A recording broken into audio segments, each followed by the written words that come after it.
नमस्कार, आप देख रहे हैं महाकुंभ स्पेशल कालचक्र। मैं हूं विपनेश माथुर और मेरे साथ हैं प्रश्न कुंडली विशेषज्ञ पंडित सुरेश पांडे जी। पंडित जी, बहुत बहुत स्वागत है। धन्यवाद।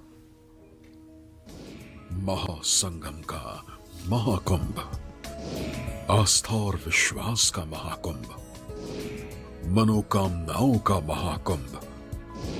देखिए महाकुंभ स्पेशल कालचक्र।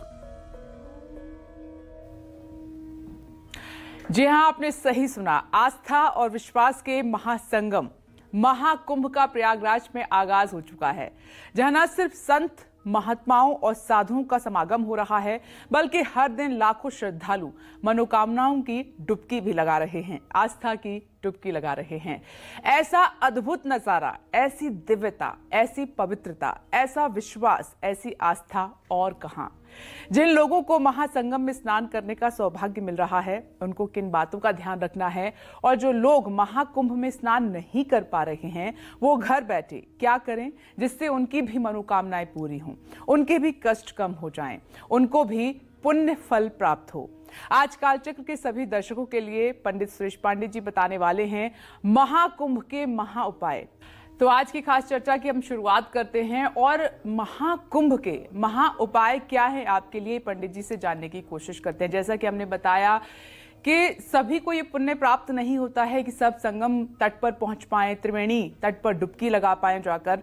जो लोग घर पर हैं, जो श्रद्धालु घर पर हैं, जो अफसोस कर रहे हैं कि काश हम भी वहां होते, आपके लिए क्या उपाय है? घर बैठे आप पूरा पुण्य प्राप्त कर सकते हैं, ये पंडित जी आपको बताएंगे। तो आइए आज की अपनी खास चर्चा की शुरुआत करते हैं। हर दिन लाखों की तादाद में श्रद्धालु महाकुंभ में स्नान करने आ रहे हैं। आपने 2 दिन का आस्था का वहां पर सैलाब देखा। पौष पूर्णिमा पर स्नान की शुरुआत हुई और कल जो है शाही स्नान था, अमृत स्नान था। तकरीबन 5.5 करोड़ श्रद्धालुओं ने 2 दिन में आस्था की डुबकी लगाई है। ऐसा क्या खास है महाकुंभ में जो आम से लेकर खास तक, गृहस्थ से लेकर संतों तक, देश के ही नहीं बल्कि विदेशों के भी कई भक्त श्रद्धालु यहाँ आ रहे हैं। महाकुंभ में लोगों का विश्वास अनंत क्यों है? आइए पंडित जी से इसी सवाल के साथ शुरुआत करते हैं। पंडित जी, 6 साल में अर्ध कुंभ, 12 साल में पूर्ण कुंभ होता है, और जब 12 ये पूर्ण कुंभ पूरे हो जाते हैं, फिर ये आता है महाकुंभ। ऐसा क्या खास है इसमें कि देश नहीं विदेशों से भी लोग खिंचे चले आते हैं? देखो विपनेश, ऐसा है कि ये कुंभ की परंपरा सतयुग से है जी, आज से नहीं है। गोस्वामी तुलसीदास जी ने बड़ी सरल भाषा में रामचरितमानस में लिखा है, माघ मकर गत रवि जब होई, तीर्थ पति आव सब कोई। जब माघ के महीने में मकर राशि में सूर्य प्रवेश करता है जी, तो प्रयागराज में सभी लोग आते हैं। यहाँ सभी लोगों का तात्पर्य केवल मनुष्यों से नहीं है। देवता, नर, नाग, यक्ष, किन्नर, गंधर्व, ऋषि, मुनि, सभी लोग आते हैं जी। और जब वृषभ राशि में बृहस्पति होता है और मकर राशि में सूर्य होता है, तो उस समय कुंभ लगता है जी। और जब इसकी 12 आवृत्तियां हो जाती हैं, तो 144वें वर्ष पर एक महाकुंभ होता है। ये महाकुंभ है जी, ये महाकुंभ है। देखो, कुंभ का अर्थ है मिट्टी का एक पात्र। मानव शरीर को पार्थिव कहा जाता है। पार्थिव माने मिट्टी का। शरीर मिट्टी से निर्मित होता है और मिट्टी में ही विलीन हो जाता है। इसलिए कुंभ मानव शरीर का प्रतीक है। महाकुंभ की शुरुआत इस साल 13 जनवरी से हो चुकी है और आस्था का महापर्व 26 जनवरी को समाप्त होगा। इससे पहले सन 2013 में प्रयागराज में ही महाकुंभ लगा था। अब मैं आपको बताता हूं कि क्यों महाकुंभ में स्नान का इतना महत्व है। शरीर, आत्मा और मन में आस्था की इस डुबकी से क्या सकारात्मक परिवर्तन आते हैं। जो व्यक्ति कुंभ में स्नान करता है उसके सभी पाप नष्ट हो जाते हैं। व्यक्ति मृत्यु के बाद मोक्ष को प्राप्त करता है। पूरी निष्ठा के साथ कुंभ में स्नान करने आए 1000 अश्वमेध यज्ञ का फल प्राप्त करते हैं लोग, 100 वाजपेयी यज्ञ का फल प्राप्त करते हैं और 1,00,000 बार पृथ्वी की परिक्रमा का जो फल होता है वो प्राप्त होता है। वही फल कुंभ स्नान से मिलता है। कुंभ मेले में एक बार स्नान करने से कार्तिक मास में 1000 स्नान, माघ मास में 100 स्नान और वैशाख मास में नर्मदा नदी में 1 करोड़ स्नान के बराबर पुण्य प्राप्त होता है। कुंभ में स्नान करने से अहंकार गलित होता है। कुंभ में किया गया जप, दिया गया दान, पुण्य बाकी स्थानों की तुलना में कई हजार गुना ज़्यादा फलदायी होता है। लेकिन एक बात और बता दूं, कुंभ में और मेला क्षेत्र में किया गया पाप भी दुनिया की कोई ताकत नहीं है जिसे नष्ट कर दे। वो भी एकदम अजर अमर हो जाता है। इसलिए ध्यान रखिएगा, पुण्य हो या न हो, किसी तरह का पाप न होने पावे, नहीं तो उसका निराकरण इस त्रिलोकी में नहीं है। सारा पाप तो तीर्थराज धो सकते हैं, लेकिन उनके परिसर में किया हुआ पाप उनकी भी धोने की हिम्मत नहीं है। इसलिए वहां पाप से बचना चाहिए। और महाकुंभ में स्नान के बाद मंत्र जप करने का भी बहुत महत्व है। अब जो लोग स्नान करने जाते हैं वो तो नहाए, डुबकी लगाए, कपड़ा बदले, निकल लिए, वो क्या मंत्र जप करेंगे। लेकिन वहां पर कल्पवासी निवास करते हैं 1 महीना पूरा, और वो दोनों समय स्नान करते हैं। और वो लोग, कोई भागवत का पारायण करता है, कोई शिव पुराण का पारायण करता है, कोई गायत्री मंत्र का जप करता है, कोई द्वादशाक्षर मंत्र का जप करता है, कोई राम रक्षा स्तोत्र पढ़ता है, कोई शिव सहस्त्र नाम पढ़ता है, कोई गोपाल सहस्त्र नाम पढ़ता है, कोई विष्णु सहस्त्र नाम पढ़ता है। दिन भर अव्यावृत ये मतलब कि कार्यक्रम चलता है। तो इससे क्या होता है, जन्म जन्मांतर के पाप जलकर नष्ट हो जाते हैं। लेकिन एक बात भी विपनेश जान लो जी, कि आप कुंभ नहाने जा रहे हो, लेकिन अगर कुंभ नहाने का महत्व तो आपके हृदय में नहीं है तो कुंभ का नहाना भी पानी में नहाने के बराबर होगा। जैसे आपने बताया था कि आस्था होनी जरूरी है। हाँ, एक बार की बात बता रहा हूं। एक बार कुंभ लगा था और सारे दर्शनार्थी उमड़ घुमड़ करके जो है कुंभ में स्नान करने जा रहे थे। भगवान शिव आकाश मार्ग से जा रहे थे। पार्वती ने देखा तो पार्वती ने कहा, प्रभु ये इतनी भीड़। कहन हाँ, कुंभ है, सब लोग स्नान करने जा रहे हैं। कहन वाह, ये सारे लोग तो पुण्य के भागीदार हो जाएंगे। शिव जी ने कहा ऐसा नहीं है, सभी लोग पुण्य के भागीदार नहीं होंगे। बहुत लोग इसमें पानी में नहाने जा रहे हैं, कुछ लोग ही इसमें कुंभ में नहाने जा रहे हैं। पार्वती ने कहा लेकिन प्रभु ये कैसे हो सकता है। कहन न विश्वास हो तो चलो देख लो। और एक वृद्ध का रूप बना करके शिव जी और एक तरुणी का रूप बना करके माता पार्वती आ गए और एक छोटा सा गड्ढा बना करके उसमें थोड़ा सा जल था और उसी में शिव जी गिर गए। अब जो लोग स्नान करके आ रहे थे कुंभ से, उन सबसे माता पार्वती कहती थी, भैया मेरे पति बुजुर्ग हैं, इस गड्ढे में गिर गए हैं, इनको निकाल दो, आप मेरी मदद कर दो। तो लोग खड़े हो जाते थे, निकालने के लिए तैयार हो जाते थे। तो कहती थी लेकिन भैया एक शर्त है, अगर आपने कोई पाप किया होगा ना तो आप इनके पुण्य से जल जाएंगे, क्योंकि ये एकदम निष्पाप हैं, आप इनको छूते ही जल जाएंगे। तो लोग आगे बढ़ जाते थे। ऐसे क्रम 8 बजे सुबह से लेकर 2 बजे तक चलता रहा और कोई निकाला नहीं उनको। वो उसी गड्ढे में फंसे हैं। माँ पार्वती सबसे याचना कर रही है जी।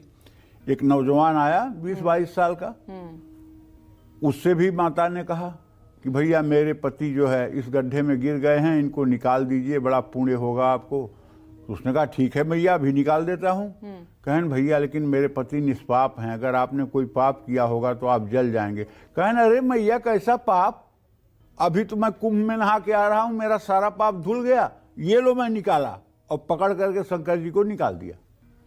तो जब तक हमारे मन में ये विश्वास न आ जाए कि मैंने कुंभ नहा लिया, सारा पाप खत्म, तब तक पाप खत्म नहीं होगा।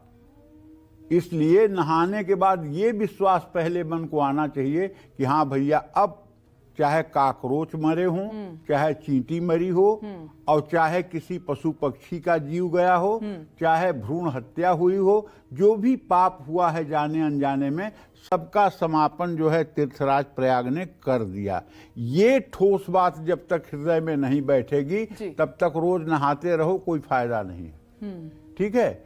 हाँ, तो राम नाम का जप महालाभ देता है। कुंभ क्षेत्र में ध्यान लगाने से मानसिक शांति मिलती है और आध्यात्मिक उन्नति होती है। अब इसी पर एक छोटी सी बात आपको बताना चाहूंगा। यद पिंडे तद ब्रह्मांडे, आपने ये कहावत बहुत सुनी होगी, यत पिंडे तत् ब्रह्मांडे। जो इस शरीर में है, इस पिंड में है, वही इस ब्रह्मांड में है। यत पिंडे तद ब्रह्मांडे।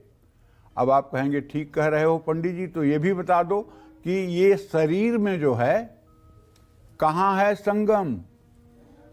तो आप अगर कभी खाली दिनों में प्रयाग गए होंगे, जब भीड़ नहीं होती है, तो आपने देखा होगा पश्चिम तरफ से नीला पानी जमुना जी का पहुंचता है और पूरब दिशा से सफेद जल गंगा जी का आता है, और दोनों जल जहां मिलते हैं उसी को संगम कहते हैं।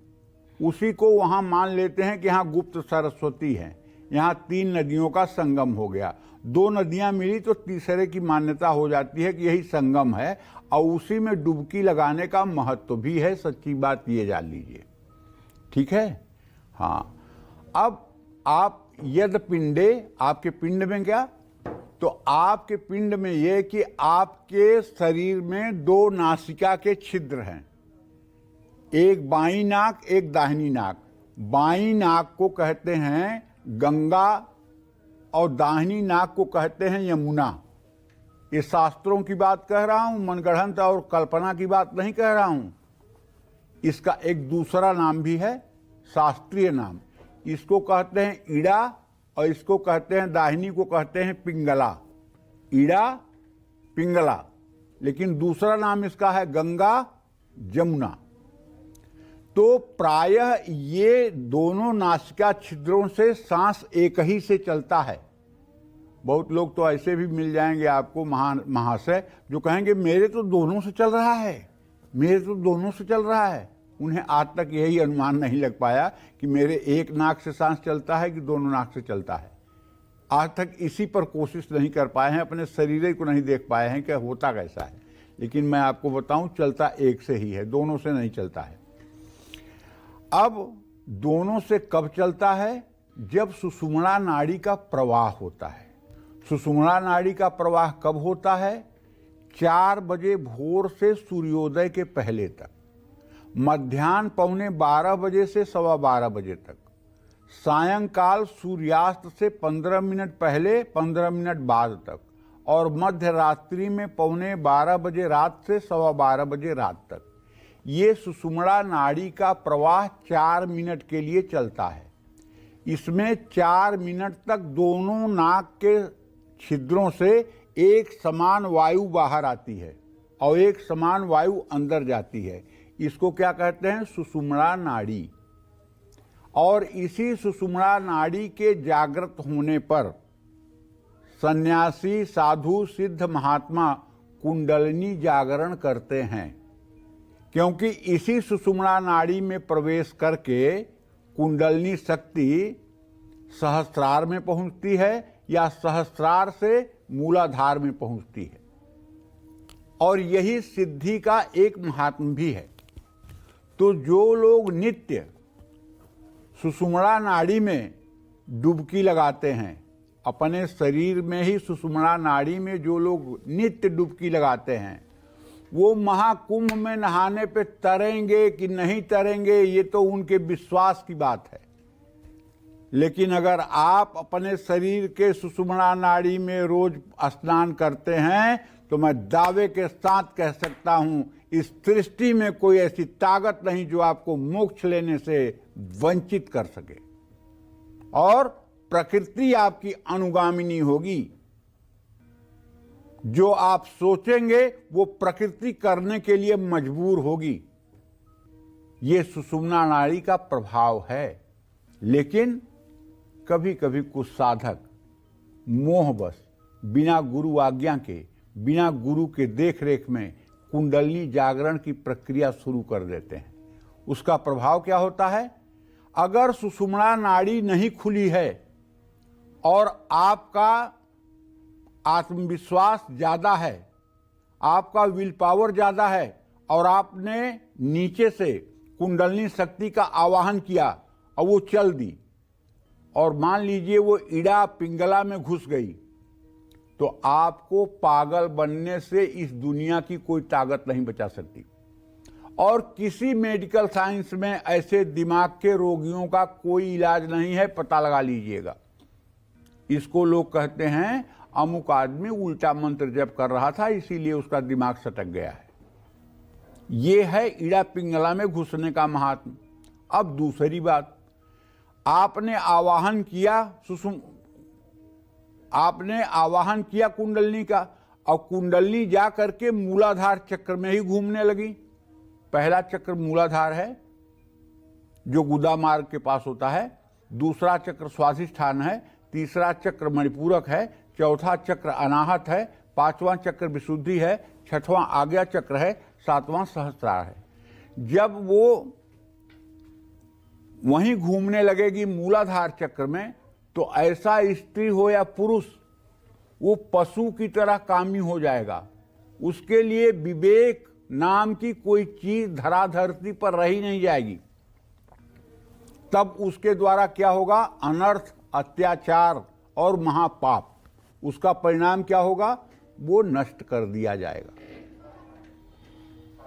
आए दिन अगर किसी बड़े साधु सन्यासी के बारे में आप ये सुनते हैं कि गर्दन काट दी गई, जान मार दिया गया, ये हो गया, वो हो गया, तो उसके पीछे ये मूलाधार में कुंडलिनी का जागरण, कुंडलिनी में जाना ही होता है। जो लोग स्वर विज्ञान को बहुत अच्छी तरह से हस्तामलक न किए हों, जो लोग किसी स्वर विज्ञानी के आश्रय में न रहे हों, और जो लोग किसी समर्थ गुरु के सानिध्य में न हों, उन्हें कुंडलिनी जागरण का प्रयास नहीं करना चाहिए।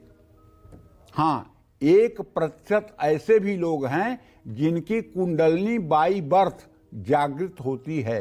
वो कैसे? गीता में भगवान कृष्ण कहते हैं, शुचीनाम श्रीमताम गृहे योग भ्रष्टो भिजायते। जैसे इस जन्म में हमने कुंडलिनी साधना का बहुत अथक प्रयास किया, लेकिन कुंडलिनी नहीं जागृत हुई और हमें मोक्ष नहीं मिला, हमें फिर मानव शरीर मिला, तो हमारा जन्म कहाँ होगा? शुचि नाम श्रीमताम गेहे, ऐसे व्यक्ति के घर में होगा जो धर्मात्मा होगा, जो पुण्यवान होगा, जो भगवत भक्त होगा। इसका मतलब नहीं कि हमारा जन्म जो है किसी टाटा बिरला के घर में होगा ना, चरित्रवान होगा, कुलवान होगा और भगवान का भक्त होगा। ऐसे कुल में जन्म होगा, और जब जन्म होगा तो बचपन से ही हमारी पूर्व जन्म की स्मृतियां हमारे साथ रहेंगी और वो हमारे साधना में सहायक होंगी। 5 साल की उम्र में जगत गुरु शंकराचार्य, आदि जगत गुरु शंकराचार्य ने चारों वेदों का भाष्य लिख दिया। संभव है क्या? 5 वर्ष का बच्चा चारों वेदों का महाभाष्य कर डाले? मैं कहता हूं पूरे जीवन मर जाइए, आप चारों वेद नहीं पढ़ सकते, पूरे जीवन मर जाइए। और 5 साल का बच्चा और चारों वेदों का भाष्य लिखे, ये कोई साधारण बात है? साक्षात शंकर से शंकराचार्य। 16 वर्ष के सुखदेव जी जिनके आने पर बड़े बड़े ऋषि मुनि देवता महात्मा सब खड़े हो जाते हैं और वो एकदम दिगंबर रहते हैं। क्या है? पूर्व जन्म का संस्कार, पूर्व जन्म का उनका तप, पूर्व जन्म की उनकी तपस्या। तो भैया मैं ये कहना चाहता हूं कि देखिए, आप महाकुंभ में नहाइए, स्वागत है। वहां नहाने के बाद जो मुझे अनुभव हुआ है वो मैं आपको बता दूं। मुझे भी, मेरा घर केवल 60 किलोमीटर की दूरी पे है, संगम से ठीक 60 किलोमीटर की दूरी पे, काशी और प्रयाग के मध्य में हमारा घर है। और पहले के जमाने में हम लोग बैलगाड़ियों में बैठ करके कुंभ नहाने आते थे। बैलगाड़ियों में बैठ करके कुंभ नहाने आते थे और बैलगाड़ियां 18 घंटे चलती थी तब पहुंचती थी। अब तो साधन सुविधा हो गई है, तो कुंभ में जहां गंगा और जमुना का जल मिलता है वहां जब डुबकी लगाइए तो 1 सेकंड के लिए ऐसा लगता है कि जैसे शरीर से बहुत बड़ा कोई बोझ था वो उतार दिया गया है। शरीर का जैसे कोई बहुत बड़ा भार उतार दिया गया है। शरीर बहुत हल्का लगने लगता है, मन बड़ा प्रसन्न हो जाता है। ये मैंने अनुभव किया है। तो इसलिए महाकुंभ में जाइए तो एक बात एकदम ठोस भरोसा लेकर जाइए कि आज तक जो हुआ हुआ, अब आज स्नान के बाद कोई पाप शेष रहने वाला नहीं है। और आज के बाद से जिंदगी में कभी किसी तरह का कोई पाप जाने अनजाने में नहीं होने पाएगा। तब जा करके कुंभ में स्नान का पूर्ण फल प्राप्त होगा। जय मां विंध्यवासिनी। तो देखिए, पंडित जी ने महाकुंभ में स्नान का महत्व आपको बताया, किन बातों का आपको स्नान करते समय ध्यान रखना है ये भी आपको बताया। ये पंडित जी के साथ चर्चा को आगे बढ़ाते हैं। पंडित जी, महाकुंभ को महापुण्यदायी क्यों कहा गया है? इससे महालाभ की प्राप्ति कैसे होती है? और साथ ही कहते हैं कि मन और आत्मा की शुद्धि का ये मार्ग है, महापुण्य की प्राप्ति का ये मार्ग है, मोक्ष के द्वार खुल जाते हैं जो यहाँ पहुंच जाता है। देखो बेटा, ऐसा है चलो ठीक है। कुंभ के दौरान कई देवता, मातृकाएं, यक्ष, गंधर्व, किन्नर पृथ्वी में ही निवास करते हैं।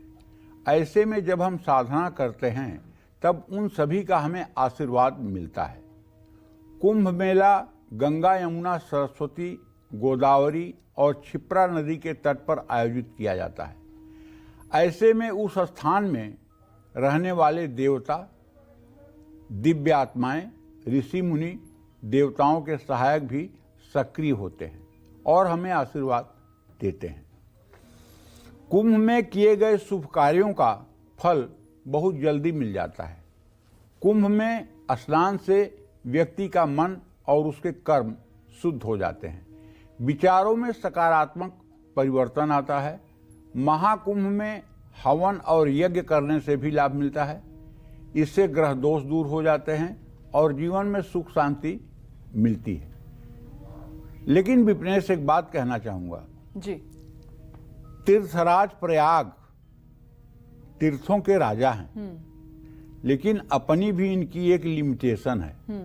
ये जब लोगों का पाप धोते हैं ना, तो इनका गौर वर्ण है और इनके घोड़े का रंग भी सफेद है।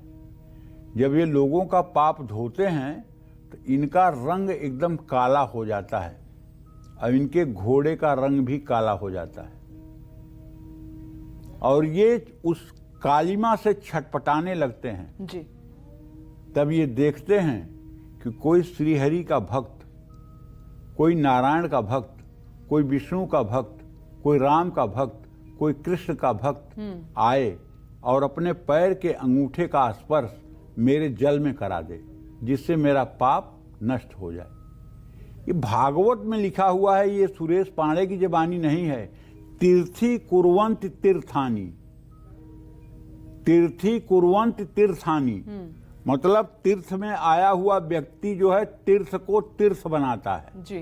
तीर्थी कुर्वन्ति तीर्थानी।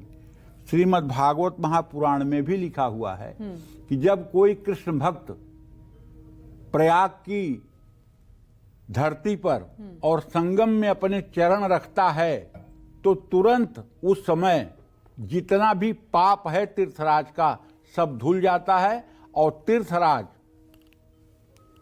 कुंभ के अवसर के बाद अपने सफेद घोड़े पर सवार होकर के सरयू में स्नान करने के लिए अयोध्या जाते हैं। ऐसा हमारे शास्त्रों की मान्यता है।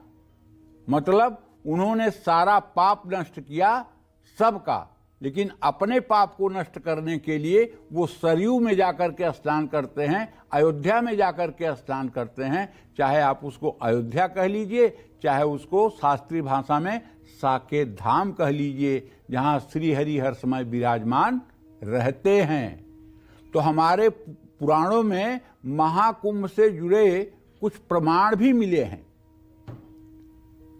ऋषि कश्यप की 2 पत्नी थी, एक का नाम था कद्रु और एक का नाम था विनीता।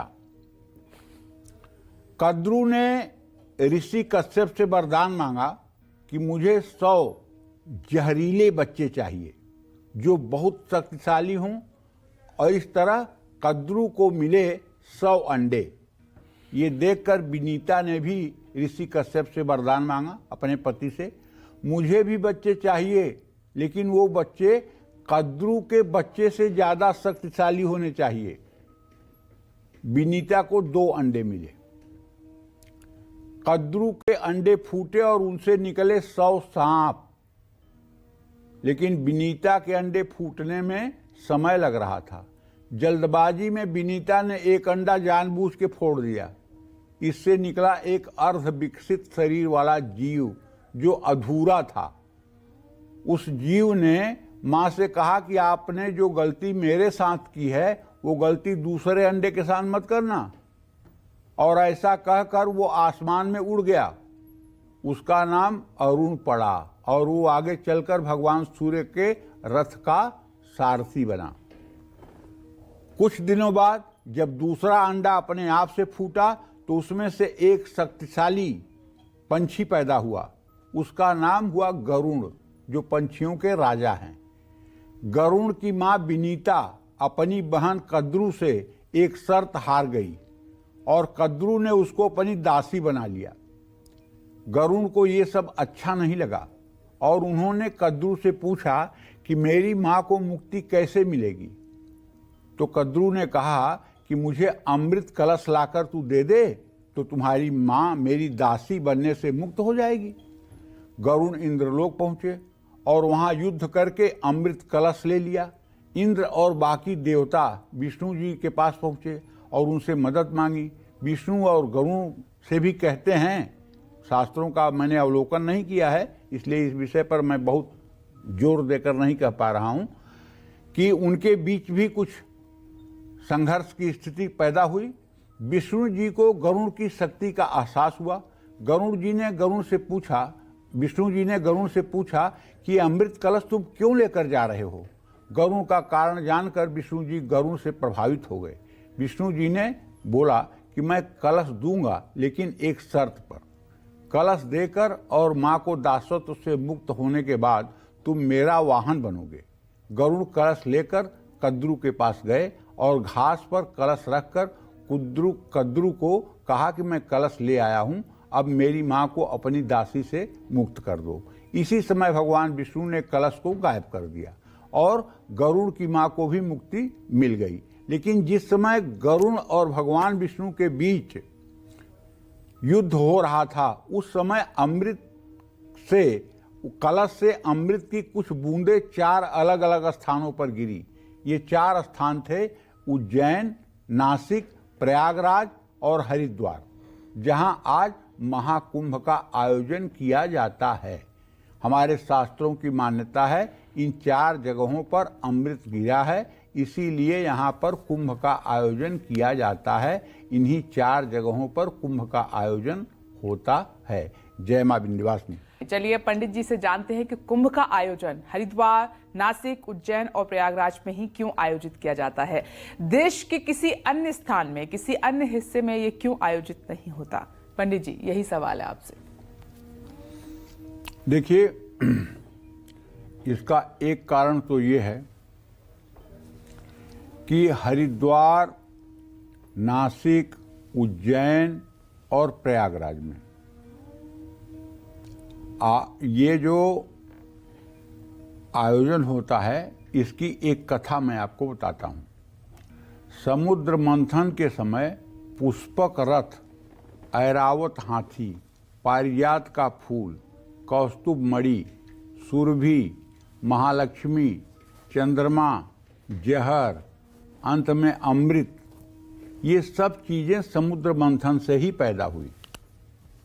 और जब अमृत प्रकट हुआ तो उसे लेकर के स्वयं धन्वंतरी प्रकट हुए। धन्वंतरी भी समुद्र से ही प्रकट हुए थे। तो चूंकि घड़े में अमृत था इसलिए उसको कुंभ ही कहा जाता है। इस कुंभ को उन्होंने देवताओं को दिया।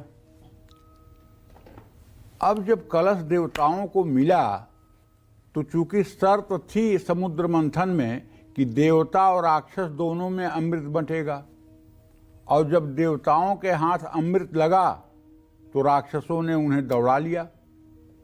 अब देवता उसे लेकर 12 दिनों तक उनके भागते रहे और राक्षस उनके पीछे भागते रहे। बृहस्पति, सूर्य और चंद्रमा ने इस कुंभ की बहुत रक्षा की। सूर्य ने कुंभ को फूटने नहीं दिया, चंद्रमा ने कुंभ का जो अमृत है उसे छलकने नहीं दिया। फिर भी युद्ध में अमृत कलश हिला और उसकी 4 बूंदें आज के हरिद्वार, नासिक, उज्जैन और प्रयागराज में गिरी।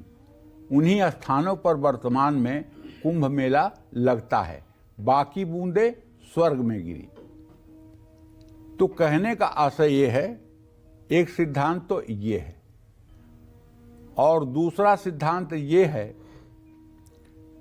कि ये चारों स्थान नासिक, प्रयागराज, हरिद्वार और उज्जैन, ये चारों ऐसे स्थान हैं जहां के दर्शन मात्र से आदमी के अघ नष्ट हो जाते हैं और इन्हीं स्थानों पर भगवत कृपा साक्षात्कार लोगों को होता है। इसलिए इन स्थानों पर जब कुंभ का आयोजन होता है तो सोने पर सुहागा हो जाता है। और यहाँ ऋषि मुनियों का जो आगमन होता है, ऐसा नहीं है केवल ऋषि मुनि ही जाकर के गंगा जी को और प्रयागराज को कृतार्थ करते हैं। घरों में एक एक संत ऐसे बैठे हुए हैं गृहस्थ में जो मेहनत करते हैं, अपनी कमाई कमाते हैं और अतिथि को भोजन कराते हैं, झूठ नहीं बोलते हैं, बेईमानी नहीं करते हैं, 1 रुपए दूसरे का लालच नहीं करते हैं, दूसरे की निंदा नहीं करते हैं, दूसरे की बुराई नहीं करते हैं, सतमार्ग पर चलते हैं।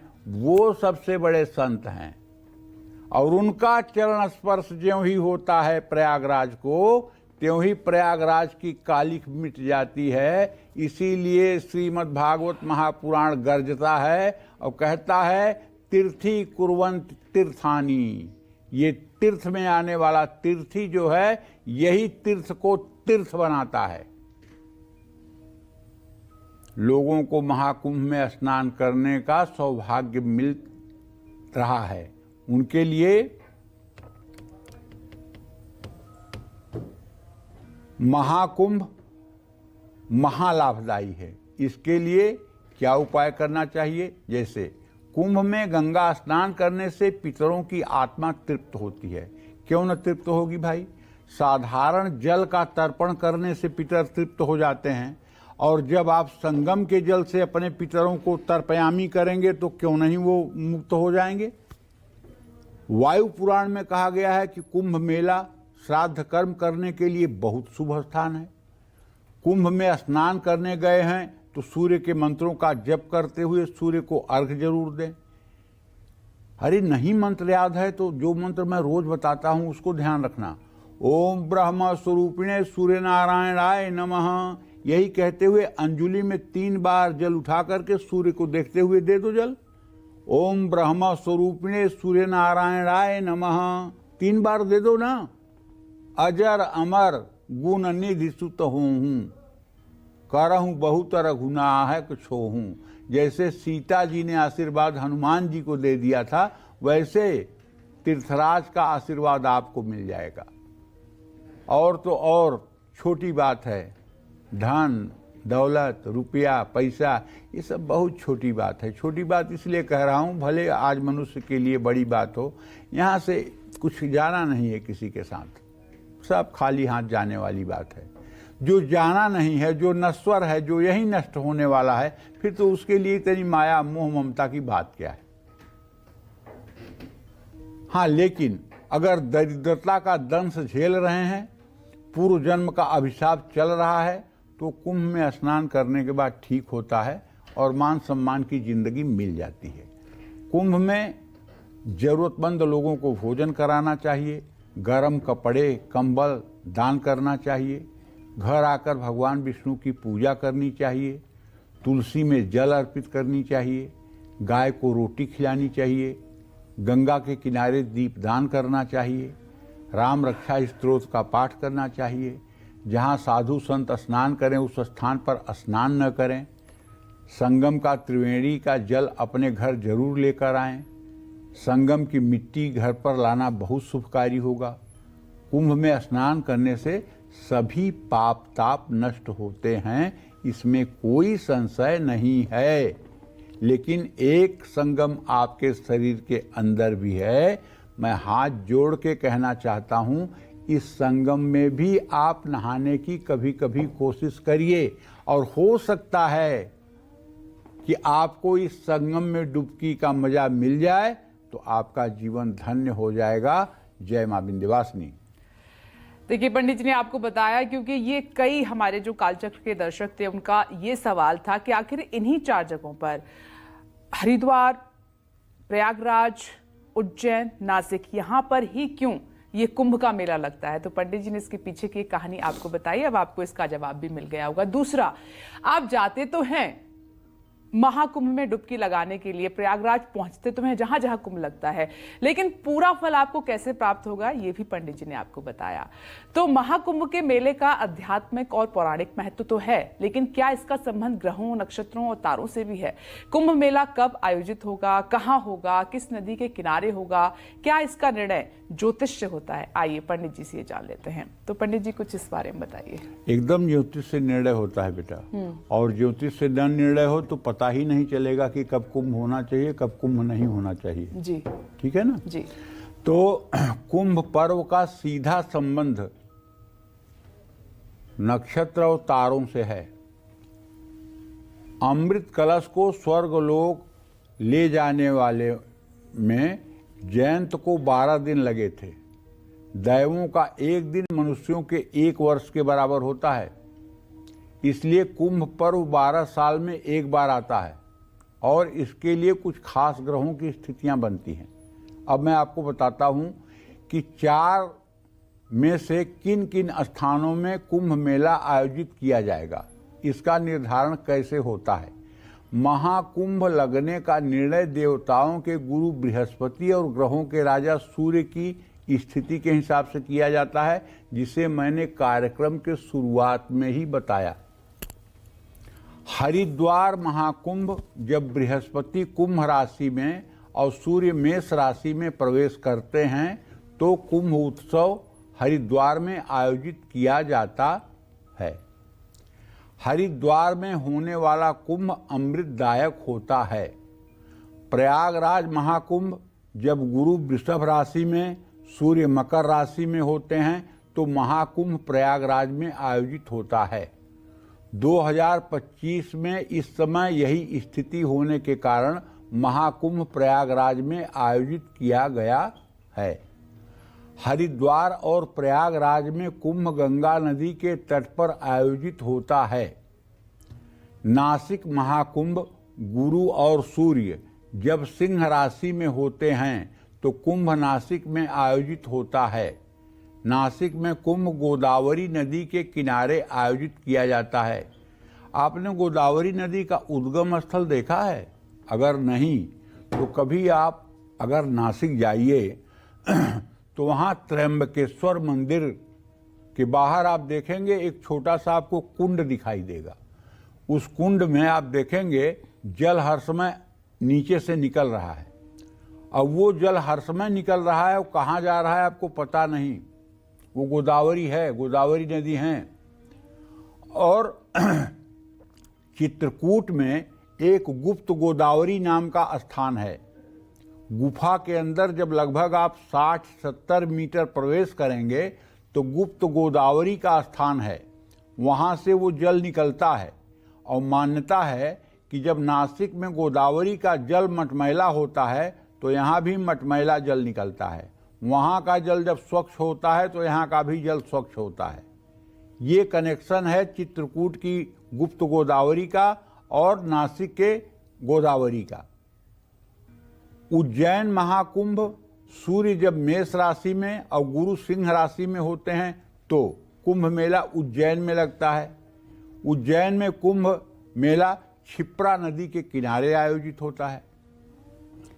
क्षिप्रा नदी तो वैसे परम पुनीता है, क्योंकि भगवान कृष्ण ने बहुत दिनों तक क्षिप्रा नदी में स्नान किया है। संदीपन ऋषि के आश्रम में पढ़ करके और क्षिप्रा नदी में स्नान करते थे।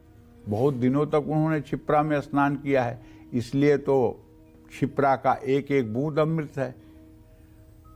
तो कहने का आशय ये है कि हमारे यहाँ ज्योतिष शास्त्र के आधार पर, ग्रहों की स्थिति के आधार पर, सूर्य और बृहस्पति के गोचर के आधार पर चारों जगह कुंभ का निर्णय होता है और उसी आधार पर इसे हम श्रद्धापूर्वक मनाते हैं।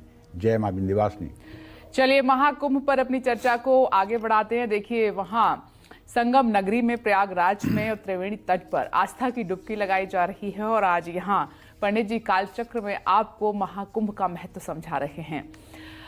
तो क्या हर कुंभ महाकुंभ ही कहलाता है या अलग अलग ग्रह स्थितियों में लगने वाला कुंभ अलग अलग नामों से जाना जाता है? आइए पंडित जी से ये जानते हैं। पंडित जी, इस सवाल का तो जवाब दीजिए।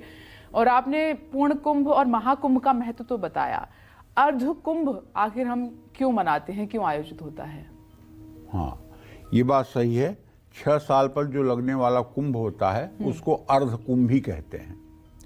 हर कुंभ महाकुंभ नहीं कहलाता है। 3 तरह के कुंभ होते हैं, अर्ध कुंभ, पूर्ण कुंभ, महाकुंभ। सामान्य लोगों को इनके अंतर आसानी से समझ में नहीं आते हैं, लेकिन काल चक्र में आज मैं अपने सभी दर्शकों को बताना चाहता हूं अपने बुद्धि के अनुसार। अर्ध कुंभ मेला का मतलब, अर्ध का मतलब आधा होता है। अर्ध कुंभ मेला हर 6 साल में लगता है। अर्ध कुंभ सिर्फ 2 ही स्थानों पर लगता है, पहला प्रयागराज में और दूसरा हरिद्वार में। हरिद्वार और प्रयागराज में 2 कुंभ पर्वों के बीच 6 साल के अंतराल में अर्ध कुंभ लगता है। पूर्ण कुंभ मेला 12 साल में एक बार लगता है। पूर्ण कुंभ मेला सिर्फ प्रयागराज में संगम के किनारे ही लगता है। इस बार यानी 2025 में 12 साल बाद प्रयागराज में पूर्ण कुंभ लगा है। महाकुंभ मेला, महाकुंभ की बात करें तो ये 144 साल में सिर्फ एक ही बार लगता है। इसका आयोजन सिर्फ प्रयागराज में ही होता है। महाकुंभ को अत्यंत दुर्लभ और विशिष्ट धार्मिक आयोजन माना जाता है। इस समय जो लोग इस धरती पर पैदा हुए हैं, मैं दावे के साथ कह सकता हूँ वो अत्यंत पुण्यवान हैं, अत्यंत भाग्यशाली हैं, क्योंकि उन्हें महाकुंभ का आनंद मिलने जा रहा है। 144 सालों के बाद ये आनंद आया है और अब 144 सालों बाद ये आनंद आएगा। सोच लो, 10 पीढ़ियां गुजर गई, नहीं आया, आगे 10 पीढ़ियां गुजरेंगी, नहीं आएगा, और इन 20 पीढ़ियों के बीच में हमें ये अवसर मिला है, तो हम कैसे नहीं भाग्यशाली हैं, हम कैसे नहीं पुण्यात्मा हैं, हमें कैसे नहीं इसका लाभ उठाना चाहिए। इसलिए अवश्य इसका लाभ उठाना चाहिए। लेकिन हाथ जोड़ के निवेदन जरूर करना चाहूँगा कि कुंभ में जाकर के वहाँ आप तपस्या के लिए जाते हैं, वहाँ आप तपने के लिए जाते हैं, वहाँ आप पुण्य करने के लिए जाते हैं। वहाँ भी जाकर के विलासिता मत खोजिए, वहाँ भी जाकर के आप सुख मत खोजिए,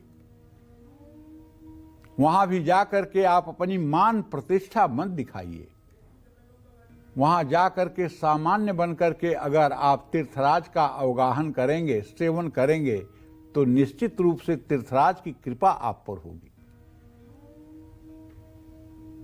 और कुछ लोगों को दूर ढकेल करके और अपने ज़्यादा वीआईपी व्यवस्था में जाना थोड़ा सा ऊपर वाले को भी कम अच्छा लगता है।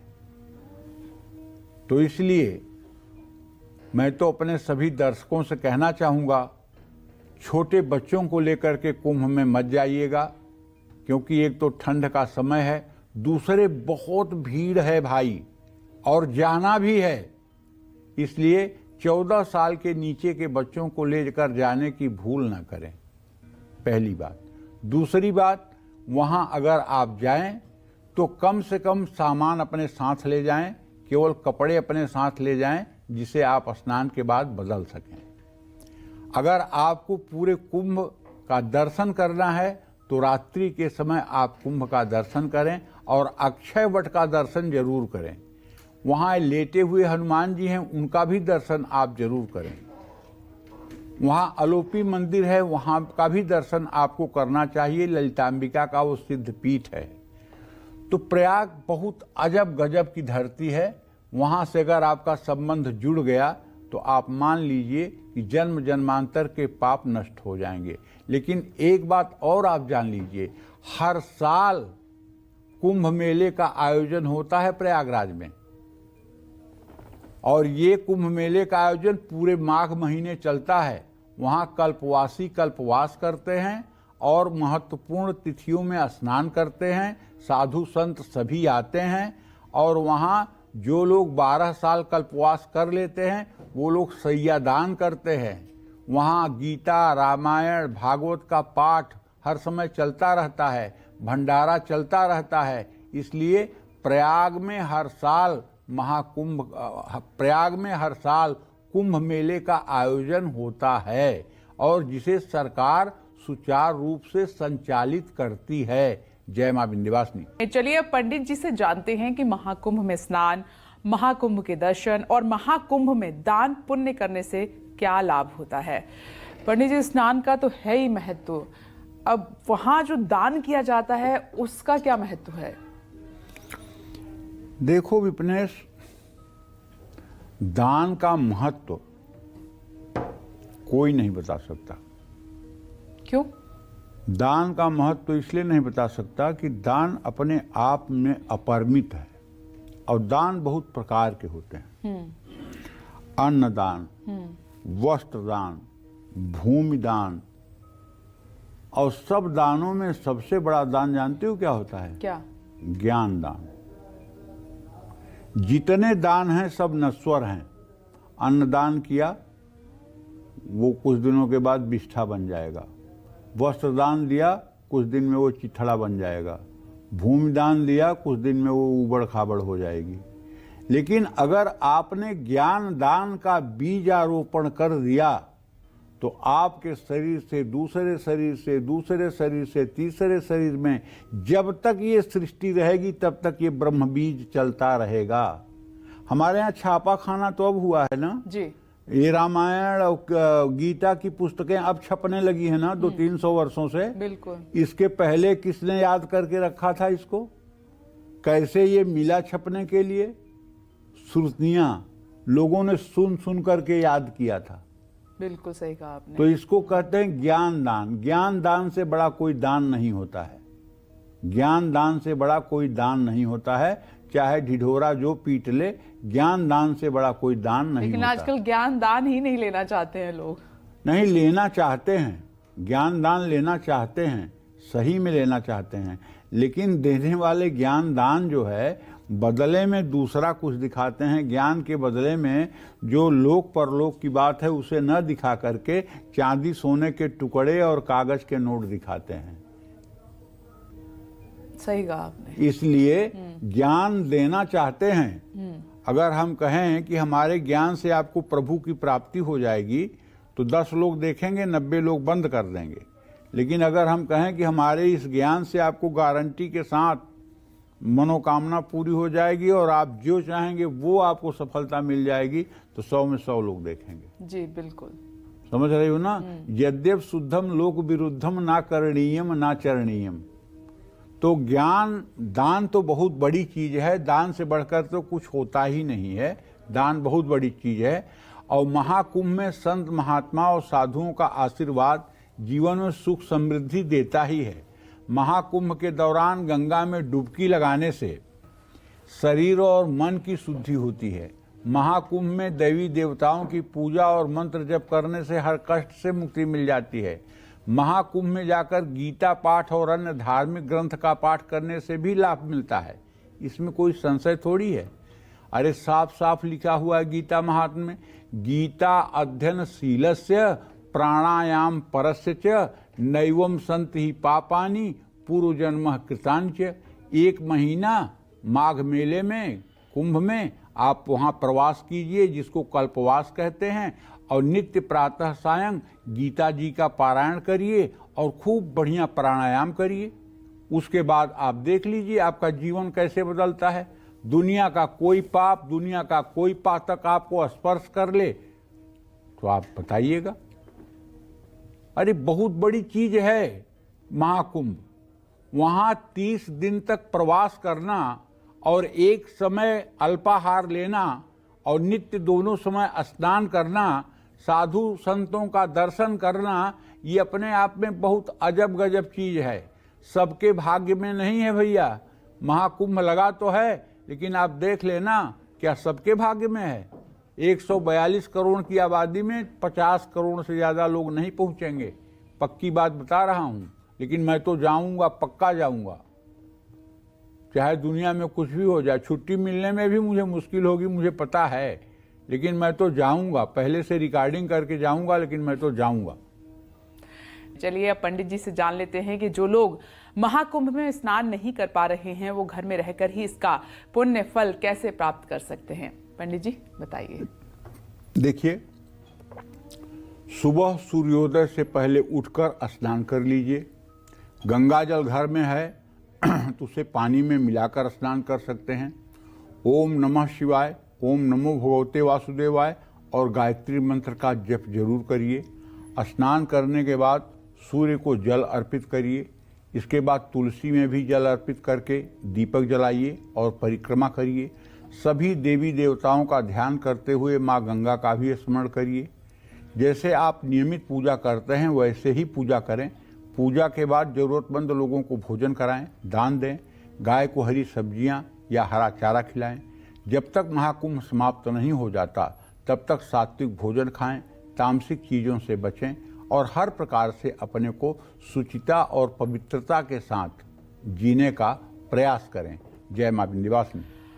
तो देखिए, महाकुंभ का महत्व, महाकुंभ की विशेषता पंडित जी ने आपको बताई और साथ ही स्नान का क्या महत्व है ये भी बताया। साथ ही उपाय आपके लिए क्या हैं वो भी आपको बताए। पंडित जी, इसके लिए आपका बहुत बहुत धन्यवाद। धन्यवाद। तो उम्मीद ये करते हैं कि आपको आज का हमारा विषय बहुत पसंद आया होगा। कल फिर एक नए विषय और आपकी परेशानियों को दूर करने के लिए ढेरों उपाय लेकर आएंगे हम पंडित सुरेश पांडे जी के साथ। तब तक के लिए कालचक्र की पूरी टीम को दीजिए इजाजत। नमस्कार।